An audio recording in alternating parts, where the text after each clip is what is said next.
ईअं न दोलो छले हड़ा बूथो भञी छॾिया हाणे हिकिड़ो मां हा जो पुटनि जो मूं जीअण हराम करे छॾियो अरे हेड़नि पुटनि खां त भींग भली आहे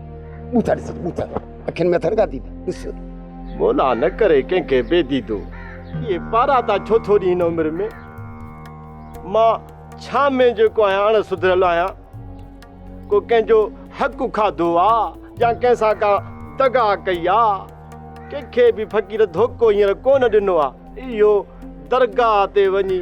छिमकाड़ी करे बुहारी ॾेई फुकरान सां वेठा आहियूं पर उहा घड़ी घर में अचूं त बि तुंहिंजी इहा दूल वांगुरु ढुमको लॻो पियो आहे असली दिमाग़ कई कचा करे छॾिया थी मियां अरे ख़बर आहे मूंखे त तूं साईं उते दरगाह ते बुहारा ॾींदो हेॾो वॾो भंग जो कूंडो बूथ ते चाढ़ियो सॼो ॾींहुं सावा तारा करे उते सुतो पियो हूंदई बुहारा तूं मुड़ुसु वरियल शाह जे दरगाह ते नंगर साईं पहुतो न आहे सभु मवाली धू हिक ॿिए जे मथां पिया सट पाओ किरंदा हुते ते वॾी था इबादत कंदा अलाह जो नालो वठंदा बुढ़ी जे घर वारो वञ रे अबा तोखे जेको बि ॻाल्हाइणो आहे न असुल मूंखे ॻाल्हाए छॾे इन दरगाह जे फुकरान खे घटि वधि न चओ अबा तूं उथ मुंहिंजो हली हंधु छा त महल सां सुम्हां सुभाणे वरी साए सुम्हण जे लाइ पूरे ॻोठ में वंड बि त वठिणो आहे न चरिया सुम सुम अंदर वञ टुक जी रिली तुझे लाइ विछायूं पई आ घर छो आए दरगाह ते सुम्ही पया न अजायो घर आई हाओ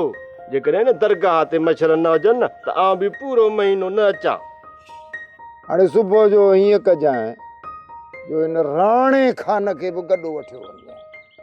ॿई बिट थियो हिकु पंहिंजारीअ में पोइ बा तूं बि हल जाए न असली गोदरी कंध में विझी सॼे ॻोठ में धमाल हणंदासीं त दरगाह जे लाइ वंड बि वठूं कीअं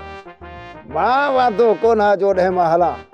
त हाणे ख़ुदि न फ़क़ीर खे वठी वञिजो दरगाह ते पहिरीं त कराइजोसि नंगर पोइ पाव प्यालो पियारे ऐं कजोसि वापसि त घर अची फ़क़ो करे फ़क़ीराणी तूं उथ मूंखे का सलेमानी चांहि ठाहे ॾे त को मुंहिंजो डूल सही जॻह ते अचे उथ अबा पंहिंजो मथो फाड़े विझ ही मुंहिंजा भाइर न न को न सुधरंदई हिननि जो पीउ बि सुधरंदो छो न सुधरंदा हिकु न हिकु ॾींहुं हिननि खे ख़बर पवंदी त असीं ठोग फ़क़ीर जा पुट आहियूं को लाट साहब जा पुट कोन आहियूं फ़क़ीराणी भली पंहिंजे पुटनि जी भरजली थी मोकल अथई साड़ सड़ियो वॾो साड़ सड़ियो आहे तूं त चई थो त हाणे हिन खे घर मां कढी छॾिया ऐं तोखे मुआ तोखे कढी छॾिया सब्सक्राइब कयो असांजो official YouTube channel Singh TV HD drama ऐं वधीक अपडेट लाइ बेल आइकन खे क्लिक करियो।